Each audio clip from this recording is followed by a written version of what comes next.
class, and welcome to Business Finance. This is session 1, and in this video I'm going to talk about some of the things that we'll need to cover in this session in the course, but I'll also talk about some of the content that's covered in the book. So to begin with, I want to look at the course shell here in session 1 and look at some of the content that's there. There are some basic learning objectives that we want to meet in this session. We want to look at those. Basically, reading and viewing assignments, you want to go through these first 3 chapters in the book. And then there's a biblical perspective that we connect what we're doing in our studies with a biblical perspective on what finance. And then here we'll get to the assignment folder, but I don't want to get there yet. You know in general what we have to do this week, but I would like to visit the textbook and cover some of the material that they have in the book. So to begin with, we want to take a look at chapter 1, which is an introduction to corporate finance. Now, we're going to break business finance down into 4 components. One is corporate finance, one is investments, one is financial institutions, and the other one is international finance. Now, we're going to cover these here in this chapter as an introduction to what they are. But for us, the book is going to cover corporate finance, and that's the area of interest that we'll have the most involvement with. Corporate finance covers all the topics necessary for businesses to operate, and it may seem like it implies that these are large corporations and businesses that are bigger than many of them we work in, but these principles and these ideas that are presented will apply to all businesses. And so to really think about this as purely business finance might be a better way of describing it. Investments basically are how we figure out what we're investing in, things like stocks and bonds, where businesses will take some of the extra cash that they have that they don't need at the present time and invest them in some sort of a financial instrument in order to basically don't let those funds sit idle. So we want to ask some questions about investments when we're looking at those. How do we understand what the price of a financial asset is, like a share of stock? We're going to be able to figure out what that should be. What about the risks and rewards that are associated with investing? We're going to talk about that. And what's the best mixture of different kinds of financial assets to have in your investment portfolio? We'll talk about that as well. We'll talk about, obviously, portfolio management, but security analysis as well. And when we think about those, and we think about that, a security analyst is somebody that researches in individual investments and determines when we call them a security, that means it's an investment tool, and we're looking at it to see what its value is and how financially solid it is as an investment tool. Financial institutions are basically businesses that deal in financial matters. These are not necessarily just banks. I mean, they are banks, but you would have insurance companies and other businesses that are related to that. And there are many institutions that deal in finance. And you've probably heard some of the names in the news before, but basically when we're talking about financial institutions, we're talking about organizations that work with businesses and areas of finance, and one that I can think of right away are investment bankers or brokers who actually help a large business or businesses issue a bond and basically raise additional money to undertake capital construction. So I mean, there's a lot of folks involved in that process, like underwriters and so forth. They're all part of the financial institutions. International finance is really kind of a specialization where you're dealing outside of just the U.S., where you deal with international companies. And in recent years, this has become more and more pressing topic to undertake because more and more businesses are operating internationally. We're going to talk about marketing and finance. If you're involved in marketing, you need to know about finance because marketers are going to work with budgets, and they're going to need to understand about things like return on investment and what makes the most sense when investing money in a particular project. Financial analysts are going to rely on marketing analysts, and they may work together to evaluate the profitability of proposed projects. So there's going to be some interrelation between different areas. Accounting, first of all, I'm an accountant, and I'm a CPA. I have an accounting degree. But let me just say this, finance is not accounting, although they're very closely related. Finance is a requirement for anybody going into the accounting profession because accountants are often involved in helping businesses make financial decisions, especially when it comes to funding new projects or deciding how to fund those, maybe undertaking a major construction project and raising money to do that. So accountants are typically involved with that, but they're not the only people involved. And accounting is a part of the process, but it is not the only thing in finance to think about. So it's kind of like a related discipline, but it's not finance. So when we talk about management and finance, one of the more important areas that they talk about here is the strategy that you use. Many times a business will develop a strategy, a plan, a map of how they want to see their financial picture unfold, and there may be different avenues or ways of arriving in that place, and so they basically watch that and look at the results from their decision making and make adjustments along the way. So if you are in business finance, there's a position that you probably will be aware of, and that is a financial manager. And a financial manager is someone that's really going to be one of the top officers in the firm. Typically, you see this person's title as Chief Financial Officer, CFO, or maybe even Vice President of Finance. But this person is going to be the person who manages all the finances in the business, or oversees them anyway. Doesn't necessarily get into the details. But a CFO is someone who sees the big picture and looks over the strategy and the plan to see how it's working. Now, when we're talking about how these things break down inside a corporation, typically, the controller's office is going to be interested in accounting. They're not going to be necessarily the financial side of things. They will be doing all of the accounting work that needs to be done and budgeting, projecting costs, and things like that. They'll be doing things like that. Now, on the other side, imagine that the CFO's office is split into two halves. On one side, you have the accounting side of the operation, and on the other side, you have the treasurer's office. And the treasurer is really going to be the side of the business who's going to deal with only a couple of things, and that is how the firm manages its cash and how they manage their credit. So, for example, the treasurer's office is going to be extremely concerned with how they invest employees' retirement money, for example. That's one of their big jobs.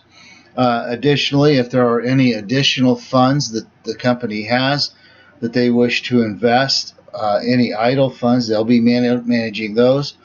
And particularly, treasurer is very important when you're building on to a business or undertaking a major construction project, because they'll manage the funds that you raise through the bond issue and make sure that you have a sinking fund established so that you can actually repay the debt when it's due, but also that you have those funds invested until you need them to construct the project or the building or whatever it is you're doing.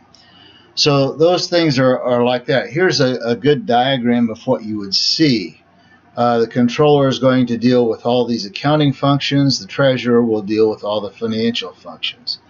So there are places where these two functions cross over and touch each other, and they're not isolated from each other. But some of the things that financial management is going to decide, they're going to ask questions about capital budgeting and where they spend the money. How is it best to structure the capital of the company? In other words, do they want more capital raised from stock issue, or do they want more capital raised from debt issue, bonds? What is the perfect balance for that capital to actually make the most sense for the business?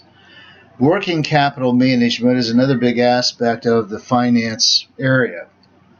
And working capital is basically what I mentioned earlier, the idle cash or the funds that you have available that you may not need to put into use immediately. So this working capital is the difference between your liabilities and your assets, and very likely many times that there's going to be some additional cash involved in that, where there will be investments into either short-term instruments or perhaps even long-term instruments for earning a bit of interest. When we talk about business organizations, you probably are familiar with these already, but we have three basics: the sole proprietorship, which is what the typical mom and pop store looks like. There's one person who starts it up, or one family, and they basically run the business, and it's basically a one person or one family operation. In a partnership, you take on additional experts into the business. So you may have a partnership typically is most common in a professional occupation like a lawyer or an accountant or some other type, like it could be in the medical field. There's a lot of medical partnerships that are established. And those partners are taken on because they bring a certain expertise into the firm, and they basically are able to generate business for the firm, and they have some insight into the way that business should operate. So partnerships are going to be led by multiple partners, and partners will make these decisions. Now, there will still be a management structure involved, but partners will have basically the decision-making power rather than a sole proprietor.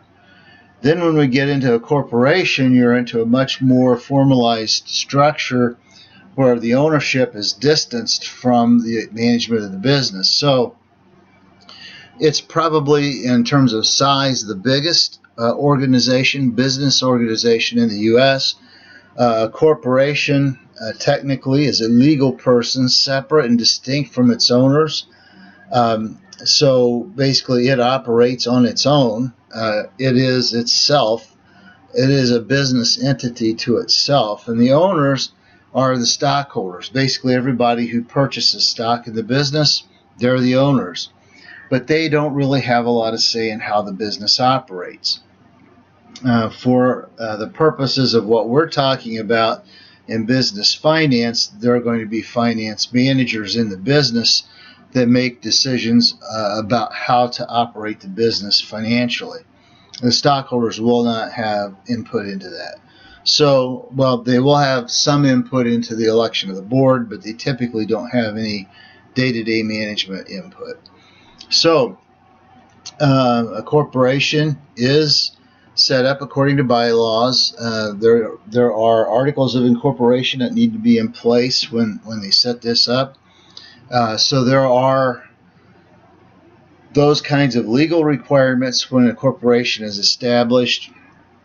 There is one disadvantage to having a corporation, and this is the so-called double taxation that occurs if a corporation owns stock in another business. The business who is paying dividends on the stock has already paid taxes on the money they give to the corporation, and the corporation that receives it will pay tax on those receipts again. Now, in tax, if you go into the tax courses, you'll find out that there is such a thing as a dividends received deduction for corporations who have that kind of a setup. So the tax code does allow them to remove a significant amount related to those dividends that they receive from their tax bill. However, that is the disadvantage that many people point out to these organizations. You'll see here in the list of corporations on page 9 just some of the examples of what kind of companies they are. And these are all corporations. Now, one of them that you'll notice in here is a limited liability company. That can also be a business form taken on by a partnership. A partnership can have a limited liability organization. Now, corporations do this too, but many times what that's for is in order to shield the business owner or partner from having their assets at risk in the business. Only the business assets are at risk in an LLC, limited liability company. So really the goal of financial management is to make the best use of money available, the financial side of the business, to make the best financial decisions possible, to maximize profit and minimize loss. And basically what that does, bottom line, this is what everybody's looking at, is the maximum value per share of the existing stock. So a CEO, a CFO, all those people on the board, they're all interested in maximizing the value of the corporation to the owners. So the more the stock price increases, the more likely they are that they will be, the more happy they're going to be with that. They want that stock price to go up. Of course, they mentioned some of the corporate ethic issues that we've had lately, especially in the Enron disaster. The Enron Corporation filed bankruptcy in 2001. There was a lot of accounting and financial fraud going on in the company. This financial fraud, basically, to summarize this, Enron managed to form sub-corporations where they could ditch their debts and not report them in the larger corporation's financial statements. So some of their financial managers had created these offshore companies where they moved liabilities to, so it looked like the company was stronger than it was. Another part of this that really fell hard on the accounting industry was that Arthur Andersen, the auditor, was basically involved in the cover-up of that information because they were both the auditor and the consultant on the company, and as a result, there were charges brought, and Arthur Andersen no longer exists because of that, their complicitness in that cover-up. So anyway, those are some of the issues. There are others here as well. Morgan Stanley with mortgages, and this was a large settlement, a $2.6 billion settlement.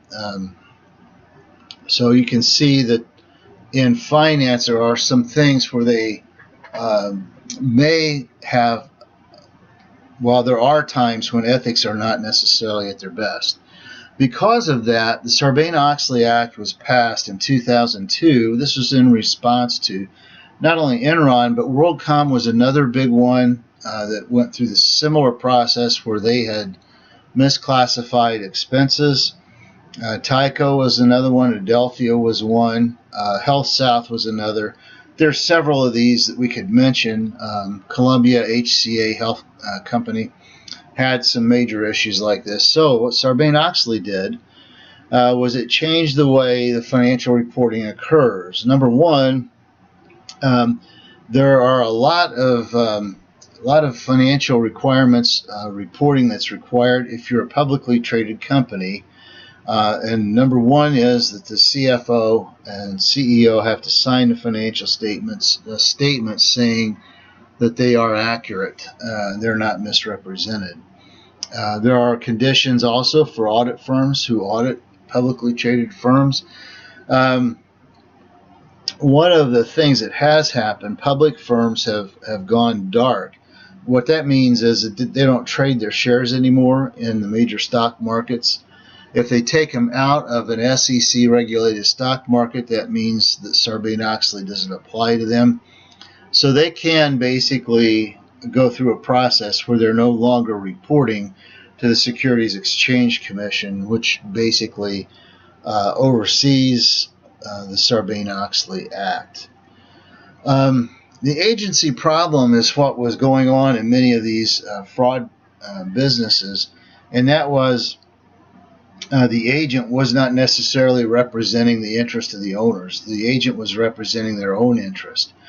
So if you hire somebody, an agent, that you want to do a job for you, and the problem is if there's a conflict for that agent, a conflict between what's best for him and what's best for you, sometimes agents are not going to act ethically and they will choose what's best for them but worst for you.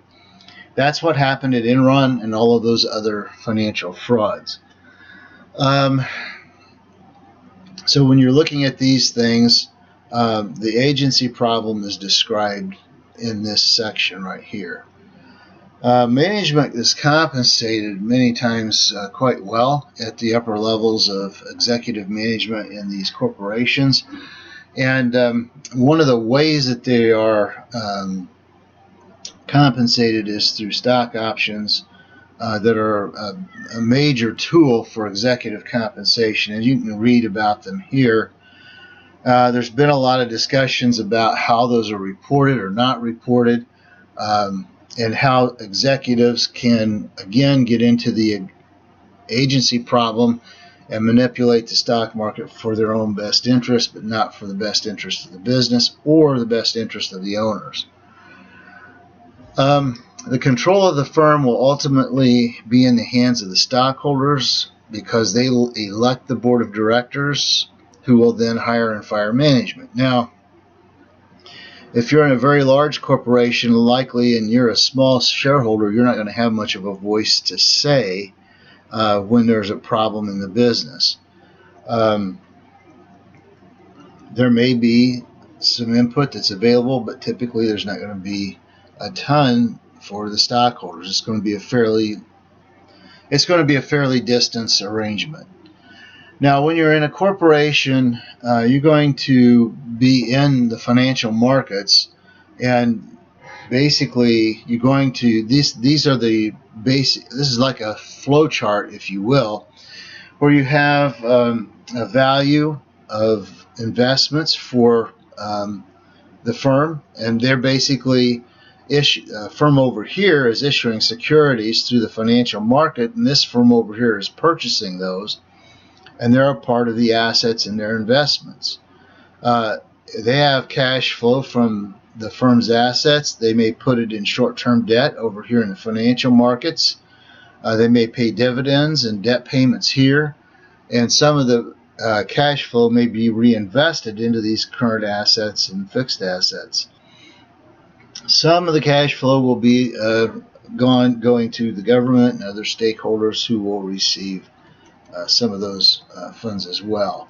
A primary market is a market transaction where the corporation is selling its stock in the market. This is an initial public offering when a company first launches their shares of stock. Those initial public offerings are regulated by the Securities Exchange Commission, and they also involve an underwriter, which is typically an investment banker, and some additional folks who get involved in the issuance of that initial public offering of stock. When we talk about secondary markets, that's when somebody's already purchased the stock. They take their stock that they own to their broker and they say, okay, I bought this stock. last year on the New York Stock Exchange, and now I want to sell it again. And the broker may say, well, you know what, we can do really well. We'll put it back out here, and somebody's going to purchase it. So it's basically that you are selling it to somebody else in the market who's looking at buying it. So there's always this demand for stock. Sometimes the demand is higher, sometimes it's lower, but there are always going to be demands for it. When you look at the availability of corporate securities, the major exchanges are the New York Stock Exchange, the National Association of Securities Dealers, NASD,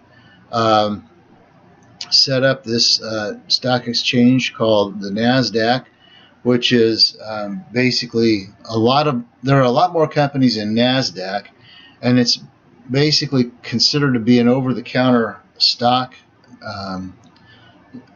a stock exchange, basically. So those stocks will probably not have the same value as those on the New York Stock Exchange, but there's going to be a high volume in NASDAQ. There are other stock exchanges like the Tokyo and London Stock Exchange. All around the world, people are involved in that. So this is chapter 1. I just kind of wanted to walk you through it. In chapter 1, in the homework, they want you to answer these 2 questions. The final financial management decision process. What are the 3 types of financial management decisions? And for each type, give an example of a business transaction that would be relevant. Basically, you go back to what we talked about earlier in the chapter. The next one that's in the homework assignment, these are the problems, by the way, is 1.3. And here you want to say, well, what is the primary disadvantage of the corporate form of organization? And name at least 2 advantages of corporate organizations. And I talked about them in this video, and you can go back into the chapter to really see what those are. These are the assignments for chapter 1 in the problems. Now what I want to do is go on to chapter 2. So if you pause for a moment, we'll get on to chapter 2. In chapter 2, we're going to talk about a topic that's much more focused on accounting, but it is a financial matter, and it's something that every financial manager needs to know about. And these are the financial statements, taxes, and cash flow.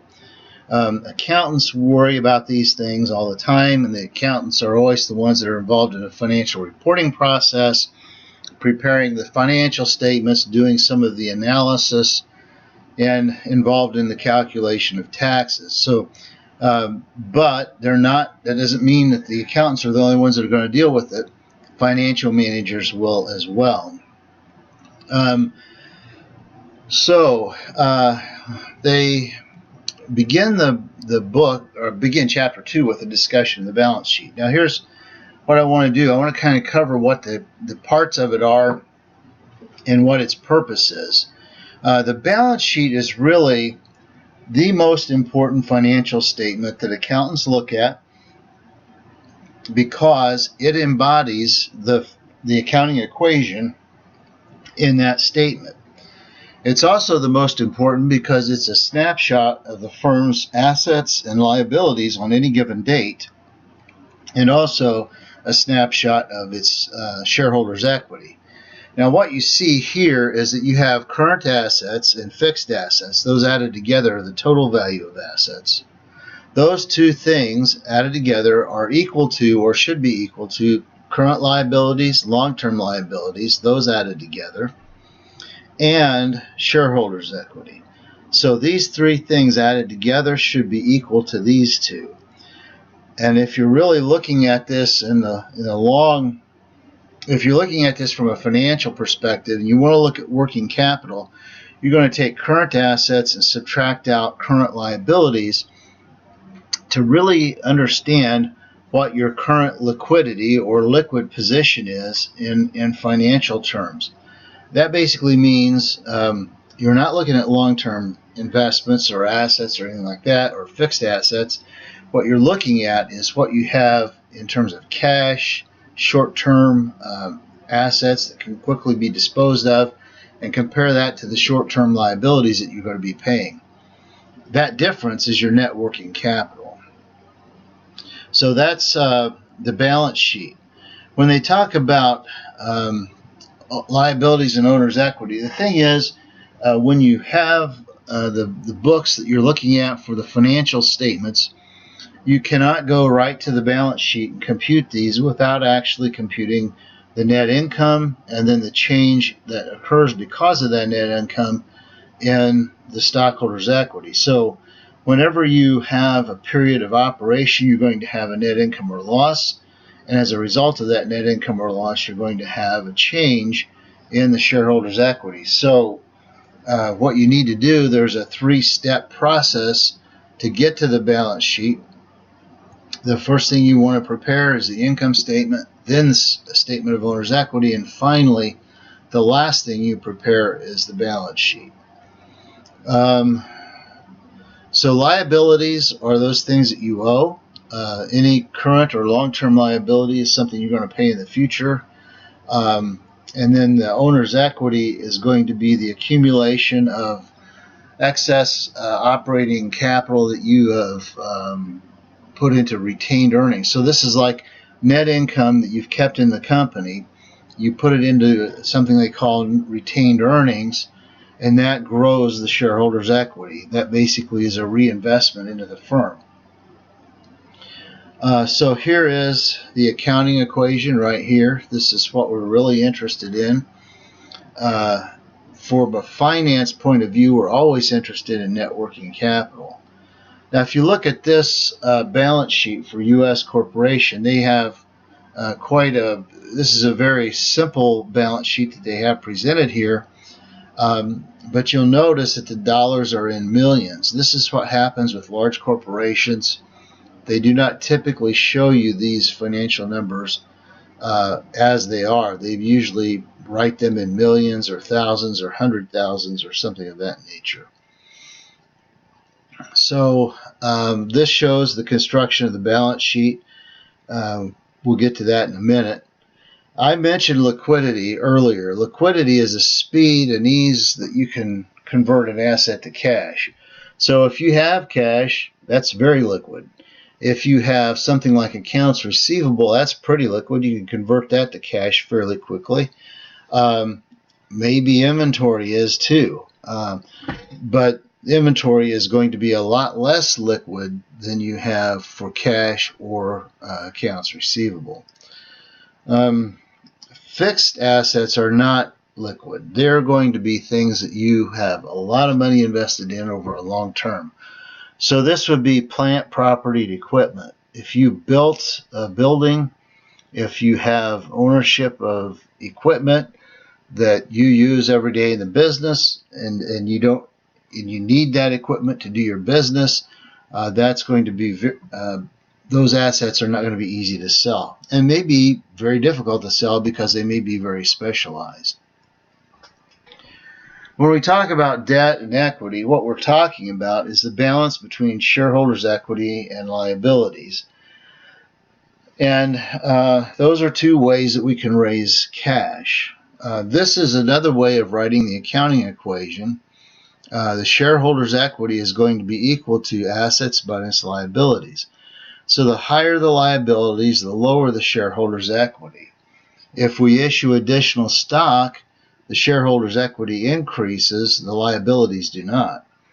But there's a diminishing return to issuing stock, and that's what financial managers are interested in. They want to see what creates the best capital structure for the best financial leverage of the company.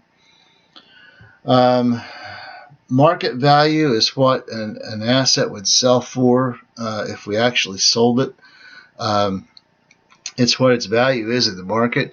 Book value is what we record all assets at. So if we purchased an asset, a specialized piece of equipment for a business, we would record it at what it cost us to buy it.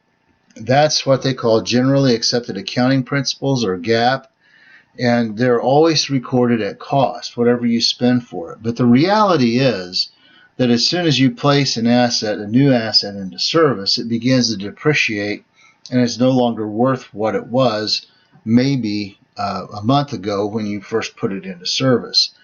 So we will depreciate those assets and keep them at our historical cost in order to show their real value, or what we've used of their value. But market value may change. It may go up or down. We're not going to reevaluate that every time we turn around, though. We're basically going to look at it and we're going to decide. We're going to look at the market value versus cost, but we're not going to reevaluate that asset unless the market value dips below the cost of the asset. In that case, it requires some kind of an adjustment to it. Here you have an example of what they're looking at in terms of market values and book values. In this case, the market value is higher than the book value, which in that case we would not adjust anything. But if something happened where the market value dipped below the current value, or the book value in fixed assets, let's say, we would want to make an adjustment to show that drop. The income statement is the first statement that we file. So when we look at this, we're basically looking at revenues minus expenses equals income. And this is going to be probably the most straightforward of the financial statements we're looking at. In a corporation, we're going to take the sales minus cost of goods sold minus depreciation, and we have earnings before interest and taxes. We're going to have other costs involved, perhaps. There may be some administrative and selling costs involved too. We have interest paid. Then we have taxable income, and identify the taxes that we have. And what we want is to have a number before interest and taxes, is what we have here when we say earnings before interest and taxes. But we also want to have a net number as well. And so when we're looking at this, we have $412 million in net income. We've paid out additional dividends of $103 million, and that means that $309 million are going into retained earnings. We're keeping $309 million in the business for future use. That's pretty typical what a business will do. They will keep a portion and pay a portion out in dividends. So the first step in getting to the balance sheet is to do this income statement. We will need this net income when we actually calculate shareholders' equity, and we're going to do that here in a minute as well. One of the things that they do all the time is that they look at the earnings per share. So we're going to take, in that case, the net income divided by the total shares outstanding to show how much net income per share we had, or how much earnings we had per share. We're going to take also the dividends we pay out divided by total dividends we pay out divided by the number of shares to show how much we're paying in dividend per share. Those computations are used by financial analysts all the time to determine how well a company is doing. Now, when a business is using GAAP, or generally accepted accounting principles, they're going to show revenue when it accrues. That doesn't mean that they've actually received it. That's not when the cash comes in. That means that they've performed some services, they've earned the revenue, and once you've performed the services and the actual act of earning the revenue occurs, you're able to book that into the accounting records.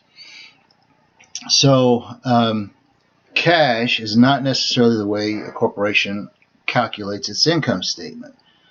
Expenses are also going to be shown on the matching principle, which basically means that you determine the revenues, and then you want to make sure that the costs you have match up or are related to those revenues that you earn. In other words, you're going to include only the costs that you incurred to make those revenue, or to earn those revenues. There may be some expenses that are deferred to a future period, or if you have some income that's deferred, or maybe expenses that are deferred, that means you're moving them to another period of time. And it may be because they haven't been earned yet. One of the biggest reasons that accounting income differs from cash income, accounting income and cash income are never the same. One of the big reasons that they do differ is because you have non-cash deductions. The biggest one is depreciation. Depreciation is a non-cash expense. It's the recognition that we spent a certain amount of money on this asset, but we recognize the asset's not going to go away for several years. So instead of actually expensing a portion of it, then we purchase it, we're going to depreciate it as it grows older. So in the first year, we'll depreciate a portion of it, in the second year, in the third year, and so on until we fully depreciate the cost that we paid for it. That will cause some confusion, because if we're looking at it from a cash basis, we'll have to talk about, well, that depreciation expense didn't really affect cash, and it doesn't. But it is an expense of earning the income, and under GAAP, we have to recognize it. One of the things that you can think about, too, is time and cost. If you're talking about how long it takes to actually build something or construct something, or maybe you want to purchase something in the future, if it's in the near future, it's not going to be a lot different from what it costs today. So there's really not going to be much of a time difference. But if you are purchasing something that you're going to use over an extended period of time to build something or construct something, or you want to be able to purchase it in the future, or you want to be able to pay off a bond series in the future, you need to be able to take in the time value of money. Now, that's what they're talking about here when they talk about time and cost. And that's something to consider. The financial manager is always going to be considering this. And they're not going to say the income statement is a good guide for a cost as to which costs are which. They're more interested in identifying the time value of money. Accountants, on the other hand, are going to be interested in classifying the costs as either product costs or period costs. Depreciation is a period cost. A product cost would be something like the cost of labor to manufacture a particular product. Anything that would go into the cost of goods sold, or the cost of goods, the cost of goods sold or cost of goods manufactured. So, and that's a lot of discussion about accounting things. But one of the things, too, that they're going to talk about here is earnings management. And when we report that, one of the things that accountants are required to do is to try to be objective and precise. But in reality, there's a lot of times when accountants have a lot of wiggle room, and there may be quite a bit of discretion over the way they report their earnings. And that was the case with some of those ethical problems that we mentioned earlier in the chapter, earlier in this video. So anyway, going on to taxes. Corporate tax rates are different than individual. They're on a tiered system. They're bracketed into different brackets so that you have a certain amount of income is taxable. The first $50,000 is taxable at 15%. The next 25 is taxed at 25%, and so on. So each one of these brackets are taxed. So if you have a business that has $100,000 in income here, you're going to tax 50,000 of it at 15, 25 at 25%, and then the last 25 at 34%.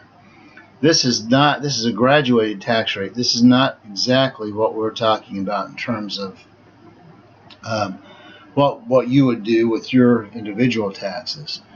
But anyway, those are the tax rates.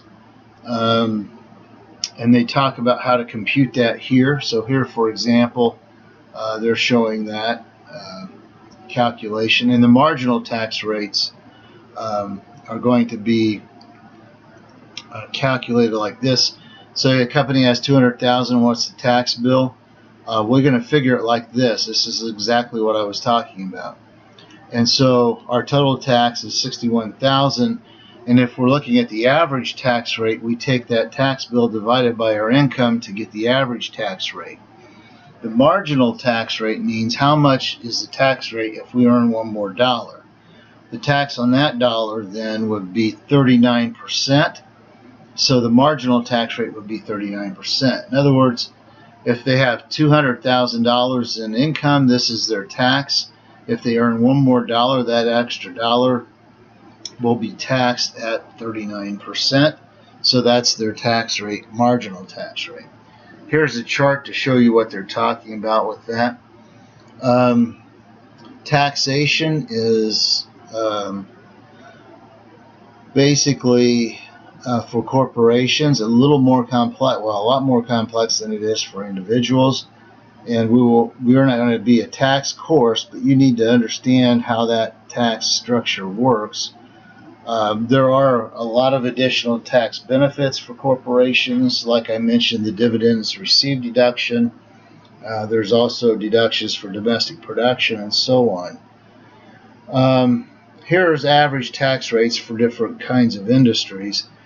And basically, when you're looking at this, you're kind of seeing perhaps the tendency is that some of these companies are earning more money, more cash, more net income. Others, not quite the same. This is an interesting problem here. What is Warren Buffett's tax rate? They're talking about the fact that Warren Buffett has most of his income in basically investments and long-term capital gains, and so he's going to have a much lower tax rate. That's a tax problem we don't really want to get into right now, but if you want to read through that case, it's interesting. Cash flow is something that accountants are worried about too, as well as financial managers. But when we talk about cash flow, we're going to talk about cash flow from assets. We have operating cash flow, capital spending, and change in net working capital. Those are things that we'll need to think about. An operating cash flow is basically looking at revenues minus costs, but we're not going to include depreciation because it's not a cash outflow. So, we're looking at that. That is, by the way, a financial analysis that we would do. Capital spending is going to be basically taking our the money we have in retained earnings, designating it for specific capital assets, and having a capital budget that we're following. And the question here that they ask, is it possible for net capital spending to be negative? And it is true. There have been some companies who have spent more than they had in retained earnings. It doesn't mean they spent more than they had in the business, but it is possible to make that go into a negative number.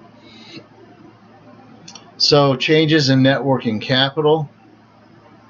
As you change your investments in current assets and so on, this net working capital will be an ever-changing number depending on what you're doing at the time as a business. And then here's a calculated cash flow from assets. So we have operating cash flow minus net capital spending. Basically what we're doing is we're outlaying some money for new capital assets, and we've had a change, a reduction in net working capital, and we show the basic cash flow from assets is here, 87. I assume this is in millions, but I don't know that from the box here. We have outflow to stockholders and creditors. Creditors, when we're paying them, it's interest.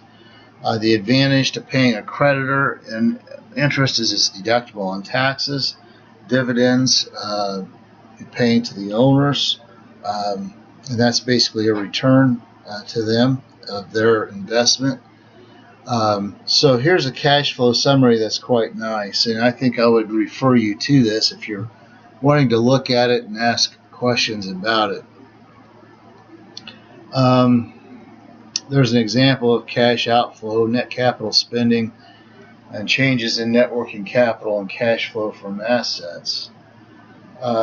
These are examples. You can walk through these and take a look at these and see if they make sense to you. But that's really chapter 2. So really the thing that we were looking at in this chapter was accounting and financial statements and so on, a marginal tax rate, cash flow, and some of those concepts that we'll be dealing with. Well, in chapter 2 then, you have a couple of questions that you need to answer as well. And here, you're going to be asked to answer 2.1 and 2.3. So in the critical thinking and concepts, we'll get to that section here. This is like a review here, but here it is. Critical thinking 2.1. What does liquidity measure? And explain the trade-off a firm faces between high liquidity and low liquidity levels. There is a trade-off. Think about that. Look through the stuff in the book. See if it makes sense to you. And then in 2.3, book values versus market values. In preparing a balance sheet, why do you think standard accounting practice focuses on historical cost rather than market value? And then, of course, you'll be writing your explanation out why you think that is.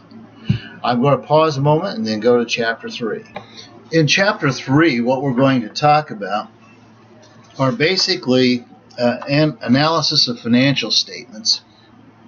And one of the things that we begin with is this concept of common size statements.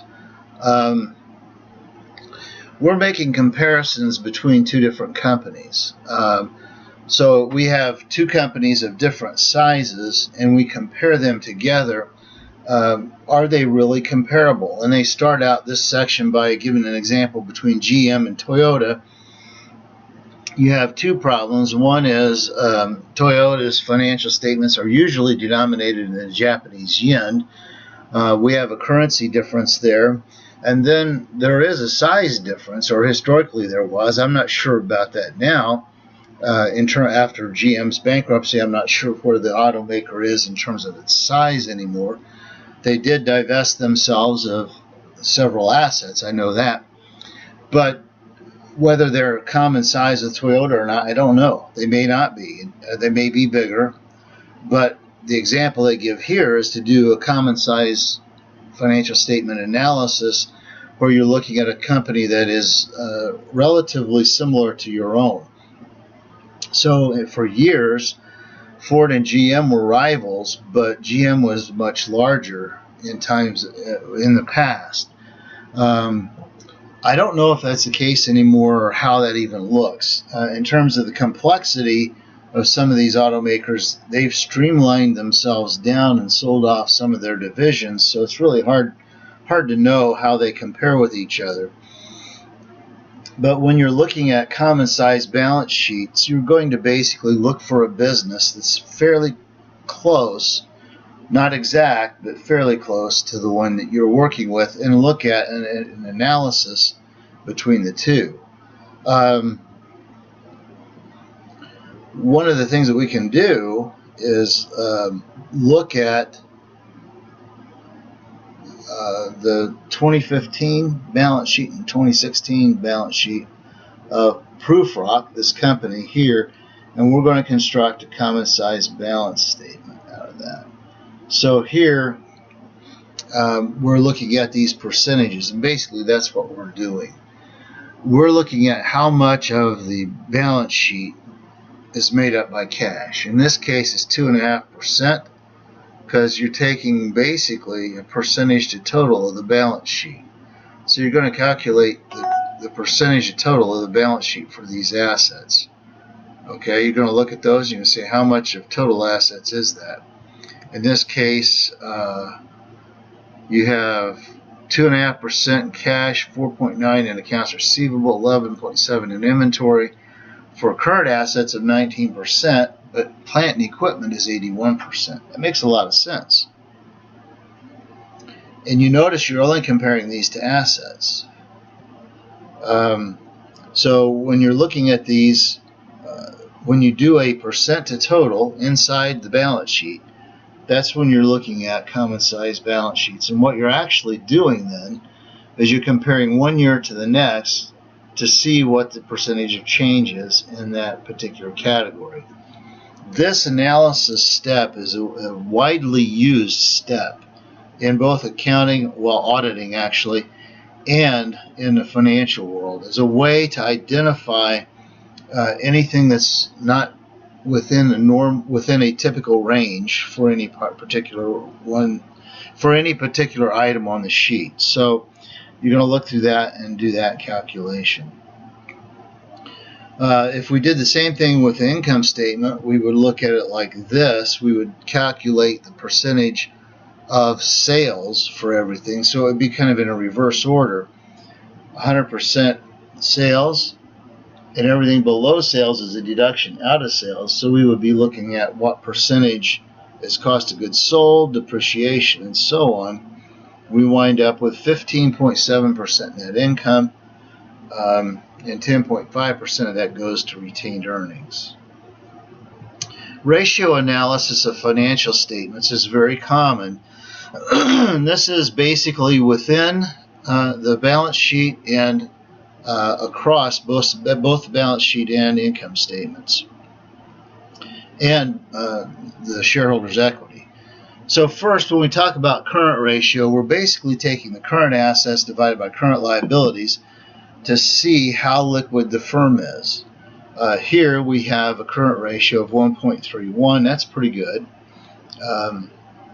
There's no way of knowing exactly because each industry is a little bit different, but typically you're looking for a number that would be a little bit higher here than 1, and it looks like they have it.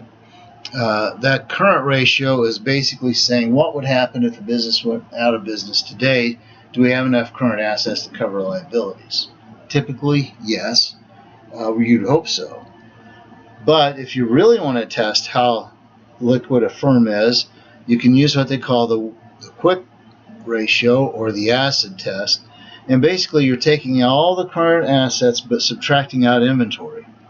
Like I said earlier, inventory is the least liquid of the current assets.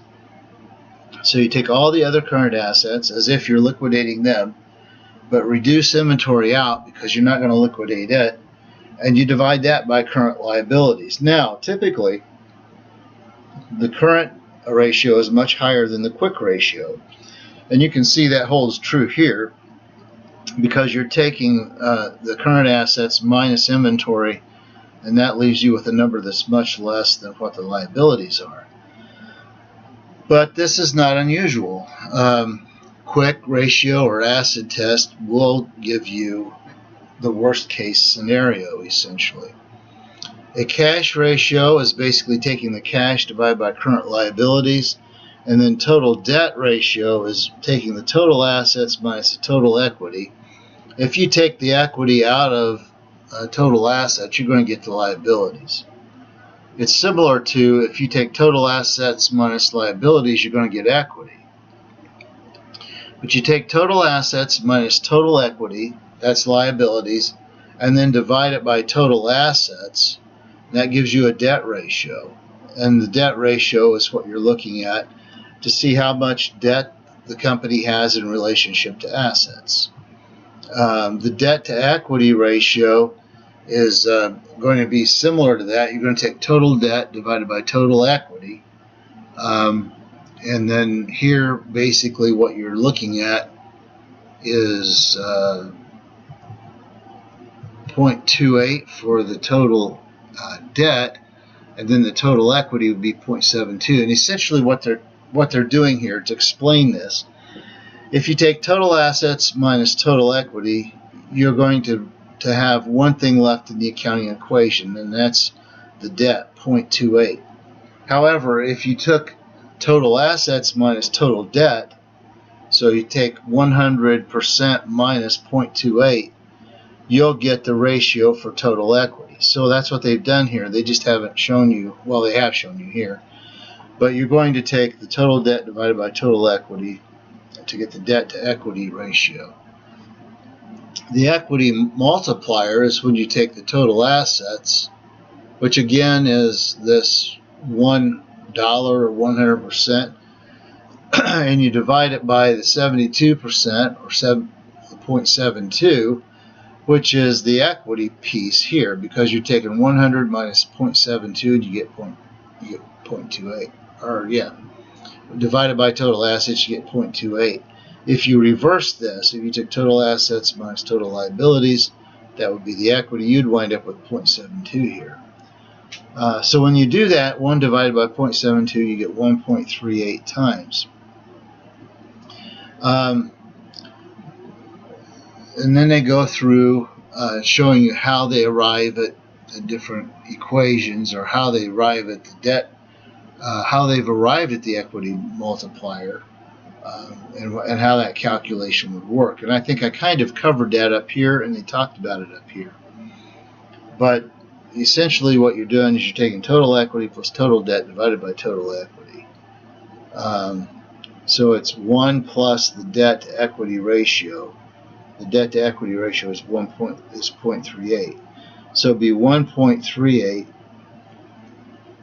times. This is there's a relationship between these numbers, and they're trying to show you that here, and sometimes it can be a little bit confusing. One of the things that they like to measure in the financial statements is the times interest earned ratio, and they're going to take the earnings before interest and taxes, EBIT, and that's going to give you the times interest earned, TIE ratio. And so you take the earnings before interest and taxes and divide that by interest. Here you've been able, just out of the earnings, you're able to pay interest 4.9 times. Cash coverage is earnings before interest and taxes plus depreciation. Remember, depreciation is a non-cash deduction. And so you're going to take those two numbers together and divide by interest.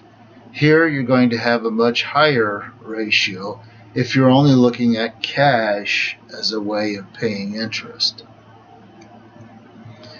We have a series of turnover ratios we want to compute, and these are to tell us how often we sell inventory, how often we collect our accounts receivable, and so on. And the first one is this inventory turnover. So we want to start with the cost of goods sold and divide that by inventory. And that's an average inventory. That's the inventory. Well, here they have it at the end of the year. If you calculate it that way, just at the end of the year, you're going to have inventory turnover of 3.2. Typically, in the accounting analysis, they use an average inventory, but they don't show you that here. But for your purposes, just do what the book shows you. Now, if you want to know how many days it takes me to sell this, I know I turn over the inventory 3.2 times during the year. But let's say I want to know how many days that means. How long is it going to take me to sell my inventory? So I take 365 days divided by the inventory turnover ratio, and that tells me it takes 115 days to sell my entire inventory. I'm selling the entire inventory 3 times a year.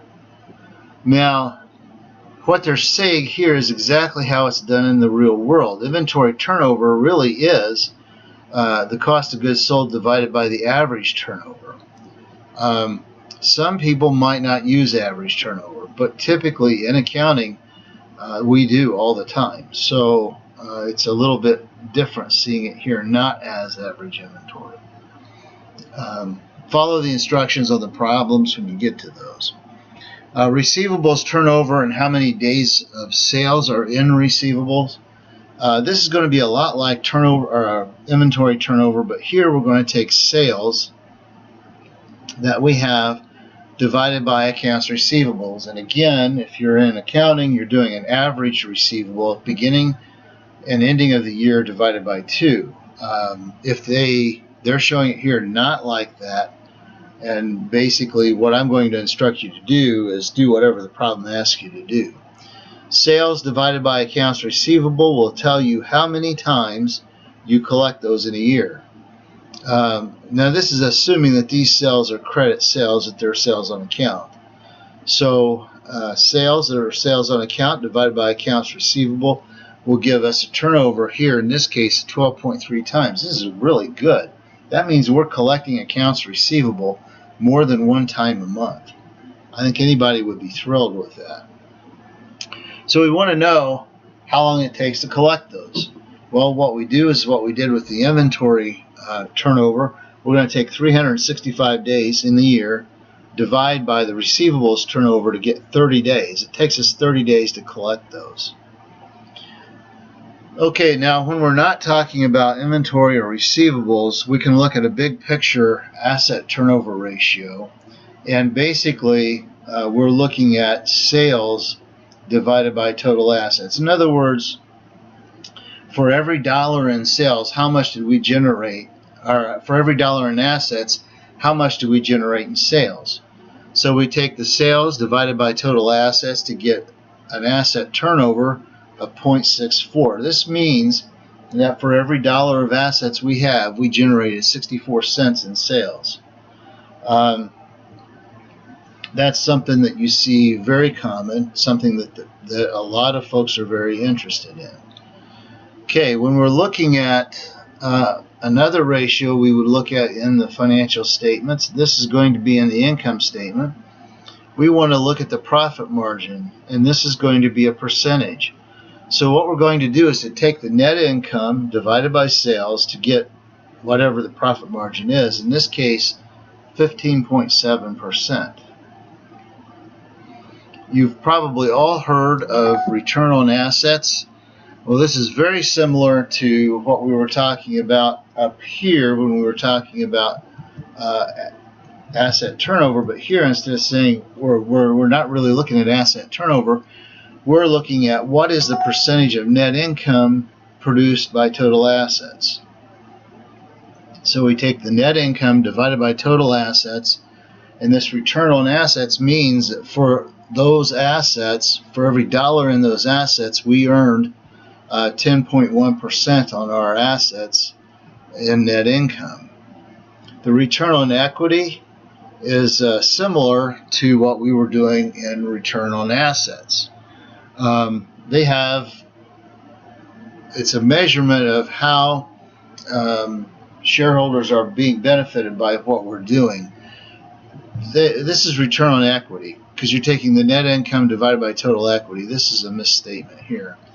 So you take net income divided by total equity, and that means for every dollar in equity, a shareholder earns 14% on that in net income. That's pretty good. That's actually not bad at all. So what you're generating is profit. But this is an accounting number that you're looking at. There are other numbers that we look at as well. Earnings per share. If you've watched the financial news, they'll talk about this often. They take net income divided by shares outstanding to show the earnings per share for a particular company. And that's when they're basically looking at, okay, what did each of these shares earn in terms of dollars? And does it pay for itself in terms of the cost of the share? Are we earning money by having these shares? And then we have a price-earnings ratio. So what we're going to do is we're going to take the price per share divided by the earnings per share. And the earnings per share we calculated up here. Right there, earnings per share. So we're going to do a calculation where we take the price per share, $88, divided by earnings per share, and we have the price-earnings ratio of 8 times. That means for the $88 we spend on a share of stock, it's 8 times more than what we're going to earn on it. But people are looking at this to see in terms of what they're spending on the stock, if they're going to earn. They're not actually going to see this money in their pocket, but how much is it earning in the company? Okay, price-sales ratio is the price per share divided by the sales per share. And so you're going to do a calculation here, which we've already got. So you can calculate that. So the price-sales ratio, for the price-sales ratio, you have the price-sales ratio as the price per share divided by sales per share. So we have the $88 price per share divided by, when we talk about sales per share, we're going to take $2,311 and divide it by 33, which is the number of shares we have. So this is the calculation here of the sales per share. And then you divide 88 by 70 to get the price sales ratio. The market to book ratio is just really measuring how fairly valued is the firm. You want to look at the market value per share divided by the book value per share. Now, this is likely to be different. It's always going to be different because when you're doing the book value per share, you're not looking at what the market does with it. So the market value per share is whatever it's listed for on the stock exchange. You take that and divide it by the book value for the firm divided by the number of shares, and that'll give you a book value per share. And you divide those two together and you get 1.12 times, which means the market value is 1.12 times bigger than what you're actually going to what you're going to have on the books. So this company is undervalued, as they would say. Enterprise value of the stock plus the book value of all liabilities minus cash, that's the enterprise value. Total market value of the stock plus book value of all liabilities minus cash. This is a complicated calculation. This could be used to calculate the earnings before interest and taxes, dividends, and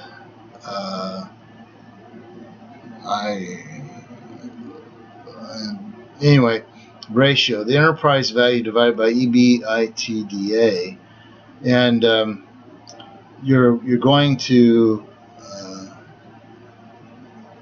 calculate that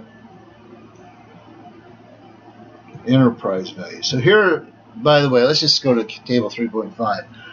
I wasn't finding what I expected in that last paragraph. But anyway, here we are. This is a good tool for you to look at. If these ratios are confusing, and if they're confusing you, go back to this table, refer to these. This gives you a really good outline of what these calculations should be and how you can calculate them. And by the way, they show you more ways to calculate these than you probably want to know. These are some numbers from financial statements for Lowe's and Home Depot. They're compared. See, now these are comparative financial statements. They're not exactly the same, but they're fairly close to each other. The DuPont ratio and the DuPont identity is a relationship between a series of different ratios. So they begin with the return on equity, and we talk about how to compute that. The return on equity can also be not only this, but it can be net income over total equity times assets over assets. Then it can be net income over assets times assets over total equity. Really what this is some financial analysts really got into figuring out how these ratios interacted with each other. And basically what you're going to see here is how the interrelationship of these different ratios. The return on equity ratio is immensely complex. It's easy to compute the way we looked at it the first time, but there are a lot of ways you can break that number apart, and that's what they're doing here. They're showing you how the return on equity can be computed in many different ways. The DuPont identity is what they call this. Tells us that the return on equity is affected by several things, and that's what they're looking at. This is important if you're managing the firm and you're looking at how to change some of these numbers. Here's the DuPont analysis for Yahoo and Google, if you're interested. You might want to look at that. And you can expand the DuPont analysis. Like I said, the return on equity is a very complex, or it's made up of a lot of stuff. and there are a lot of ways to break it down, and that's what they're doing here. So here's the return on equity ratio, and this table is showing you the different components that can be put into it, and in each one of these rows, these different components are going to be involved at different levels in computing it. Internal growth, basically what you're looking at is you're looking at something, when you talk about this, is a dividend payout ratio and whether that's going to grow. So cash dividends divided by net income gives you a dividend payout ratio, and then whatever you're adding to retained earnings divided by net income gives you the retention ratio. Those are very different things. The internal growth rate is basically the return on assets times the retention ratio, the return on assets times the retention ratio over 1 minus the return on assets times the retention ratio. So here's the internal growth rate. And when they say internal growth rate, they're talking about the growth of retained earnings. A sustainable growth rate is the return on equity times the plowback ratio, or the retaining ratio that you're retaining, over 1 minus the return on equity times that ratio. Here they show you a sustainable growth rate of 10.29%.